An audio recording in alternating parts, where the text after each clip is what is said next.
5 जुलाई सन 1970 को जनरल ज़िया के हाथों पाकिस्तानी तारीख के तवील तरीन और स्याह तरीन मार्शल लॉ का निफाज हुआ था, जब मुल्क के पहले मुंतखब वज़ीर-ए-आज़म ज़ुल्फ़िकार अली भुट्टो की हुकूमत बरतरफ करने के बाद एक मुनाफिक और Chaalbaaz Jarnail martial law administrator बन गया और अगले 11 बरस तक इक़्तिदार पर काबिज़ रहा। पाकिस्तान पर ज़िया का कब्ज़ा 17 अगस्त सन 1988 को ख़त्म हुआ, जब वो एक फ़िज़ाई हादसे में जहन्नुम रसीद हुआ।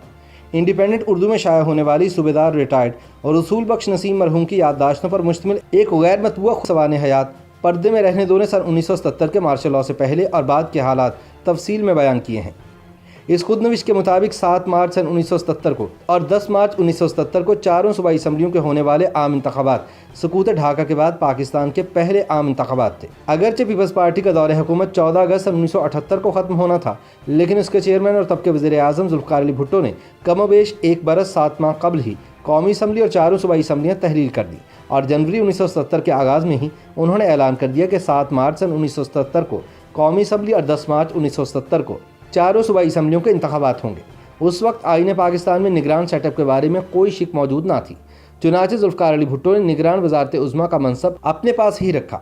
इस इलेक्शन में पीपल्स पार्टी को हराने के लिए अपोजिशन की 9 सियासी जमातों ने पाकिस्तान नेशनल अलायंस या PNA के नाम से एक इत्तेहाद तश्कील दिया, जिसमें पाकिस्तान जमहूरी पार्टी, तहरीक इस्तक़लाल, जमात इस्लामी, जमीयत उलमा पाकिस्तान, जमीयत उलमा इस्लाम, खाकसार तहरीक, पाकिस्तान मुस्लिम लीग कासिम ग्रुप, नेशनल अवामी पार्टी और ऑल जम्मू कश्मीर मुस्लिम कॉन्फ्रेंस शामिल थी। इस 9 जमाती इत्तेहाद का सरबरा मुफ्ती महमूद को चुना गया।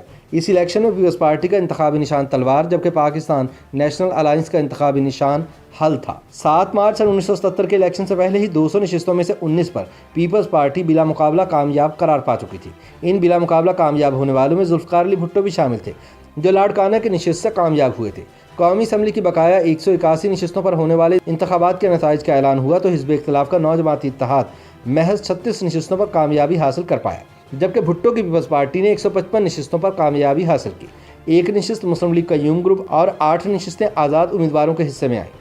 इस इलेक्शन में मलिक कासिम, चौधरी ज़हूर इलाही और मौलाना अब्दुल सत्तार खान नियाज़ी भी कामयाबी हासिल ना कर सके। चुनाचे PNA के रहनुमाओं ने इंतखाबी नताइज तस्लीम ना करने के साथ साथ 10 मार्च 1977 को चारों सूबाई असम्बलियों के होने वाले इंतखाबात के बाइकआउट का ऐलान भी कर दिया। इस बाइकआउट के बाइस खवातीन के मखसूस 10 नशिस्तों पर भी पीपल्स पार्टी से ताल्लुक़ रखने वाली तमाम खवातीन कामयाब हो गई, जिनमें बेगम नुसरत भुट्टो, नसीम सुल्तान, मुबारक बेगम, नरगिस नईम, दिलशाद बेगम, नफीसा खालिद, बेगम कुलसूम सैफुल्ला, बेगम समिया उस्मान फ़तेह और बेगम बिल्किस हबीबुल्ला शामिल थी। इन हालात में पाकिस्तान नेशनल अलायंस के रहनुमाओं ने धांधली का इल्ज़ाम लगाकर मुल्क भर में एहतजाजी तहरीक चलाने का ऐलान कर दिया। हुकूमत की तरफ से गिरफ्तारियां शुरू हो गईं, जिसके बाइस हालात मजीद ख़राब हो गए। तकरीबन 12 हफ्तों के बाद 3 जून 1970 को हुकूमत और PNA के दरमियान बातचीत का आगाज़ हुआ। दूसरे इजलास में PNA के सरबरा मुफ्ती महमूद ने दोबारा इंतखाबात कराने का मुतालबा किया, जिसमें जुज़ियात पर इख्तलाफ हुआ, लेकिन आखिरकार ज़ुल्फ़िकार अली भुट्टो मान गए। ये सिलसिला चलता रहा। मुज़ाकरात की 8वीं नशिस्त में हुकूमत का इसरार था कि इंतखाबात नवंबर में होंगे, जबकि PNA का मुतालबा था कि नए इलेक्शन 14 अगस्त 1970 से पहले करवाए जाएँ। 15 जून 1970 को नवी नशिस्त मुनक्किद हुई और मुज़ाकरात आखिरी मराहिल में दाखिल हो गए। फ्री कैन के दस्तखत के बाद मुकम्मल मतन प्रेस को जारी करने पर इत्तफाक हो गया, लेकिन इस दौरान 18 जून को भुट्टो को अचानक बैरून मुल्क जाना पड़ गया, जिस पर अपोजिशन ने यह प्रोपेगेंडा शुरू कर दिया कि वो मुआहदे पर दस्तखत नहीं करना चाहते। 5 रोज़ बाद वो 23 जून 1970 को वतन वापस पहुँच गए और मुज़ाकरात का एक नया दौर शुरू हो गया। इस इजलास में मुज़ाकराती टीम के तमाम अरकान ने हिस्सा लिया। मुआहदे का मुसव्वदा भुट्टो साहब को पेश किया गया, जिसके बाद उन्होंने सहाफ़ियों से गुफ्तगू करते हुए कहा कि उनके और PNA के माबैन बुनियादी और उसूली तौर पर समझौता तय पा गया है, जिसको जल्द हतमी शक्ल दे दी जाएगी। इस दौरान 1 जुलाई 1970 को एक तवील इजलास में PNA की जानिब से पेश करदा तरमीमी मुआहदे पर शिकवार गौर किया गया और उन इख्तिलाफी उमूर पर बहस हुई जिन पर ज़ैली कमेटी का इख्तिलाफ था। उस इजलास में आइंदा नशिस्त का वक्त भी तय पाया। 2 जुलाई को ज़ैली कमेटी का इजलास हुआ, जिसमें तरमीम ज़ेर गौर आई और PNA के तरमीम शुदा मुसव्वदे पर अब्दुल हफीज़ पीरज़ादा ने रजामंदी जाहिर कर दी। 3 जुलाई को मुज़ाकरात की नशिस्त में कुछ इख्तिलाफात पैदा हो गए। 4 जुलाई को अपोजिशन ने दोबारा हुकूमत पर मुआहदे बारे संजीदा न होने का इल्ज़ाम आयद कर दिया। 5 जुलाई 1970 को ज़ुल्फ़िकार अली भुट्टो ने प्रेस कॉन्फ्रेंस में कहा कि मैंने सारी बातें मान ली हैं, अब सिर्फ दस्तखत होना बाकी थे, लेकिन मुझ पर इनहराफ का इल्ज़ाम लगा दिया गया है। याद रहे कि इस दौरान PNA के मरकज़ी रहनुमा Asghar Khan army chief general Zia को मार्शल लॉ लगाने के लिए ख़त लिख चुके थे। चुनाचे ज़ियाउल हक ने मौका गनीमत जाना और इससे पहले कि मुआहदे पर हतमी दस्तखत हो जाते, उसने 5 जुलाई 1970 का सूरज तुलू होने से कबल ही मार्शल लॉ नाफिज कर दिया।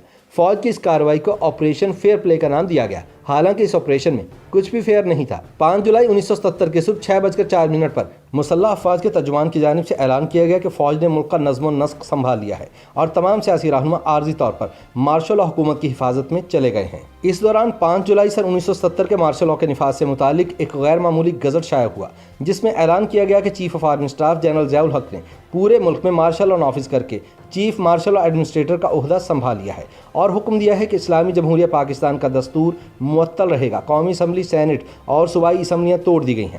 وزیر اعظم، وفاقی وزرائے مملکت، وزیر اعظم کے مشیر، قومی اسمبلی اور صوبائی اسمبلیوں کے اسپیکر اور ڈپٹی اسپیکر، سینٹ کے چیئرمین اور ڈپٹی چیئرمین، صوبائی گورنرز، صوبائی وزرائے اعلیٰ اور صوبائی وزراء اپنے عہدوں سے فارغ کر دیے گئے ہیں۔ 28 جولائی سن 1977 کو جب مارشل لا حکام نے پاکستان پیپلز پارٹی اور پاکستان نیشنل الائنس کے سرکردہ رہنماؤں کو رہا کیا تو پیپلز پارٹی کے چیئرمین اور ملک کے سابق وزیر اعظم ذوالفقار علی بھٹو نے اسلام آباد، لاہور، لاڑکانہ اور پشاور کے طوفانی دورے کیے اور مارشل لا حکومت کے خلاف جارحانہ رویہ اختیار کرتے ہوئے تقاریر کی۔ چنانچہ مارشل لا حکومت کے ایما پر معزول وزیر اعظم ذوالفقار علی بھٹو کے خلاف مقدمات تلاش کرنے کا آغاز ہوا اور بالآخر ریاستی اداروں نے ایک ایسا مقدمہ تلاش کر لیا جس کے شکنجے میں ذوالفقار علی بھٹو کو پھنسا کر بالآخر انہیں تختہ دار تک پہنچا دیا گیا۔ تاہم تاریخ میں بھٹو کی پھانسی کو جوڈیشل مرڈر یا عدالتی قتل قرار دیا جاتا ہے۔ YouTube پر گوگلی نیوز دیکھنے کے لیے youtube.com کی سرچ بار میں googly news T V type کریں۔ گوگلی نیوز کے پیج پر سرخ رنگ کے سبسکرپشن والے بٹن پر کلک کرنا نہ بھولیے۔ YouTube پیج پر اپلوڈ ہونے والی ویڈیوز سے باخبر رہنے کے لیے بیل آئیکن پر کلک کیجیے۔ آپ کو ہر نئی ویڈیو کے بارے میں نوٹیفیکیشن موصول ہو جائے گا۔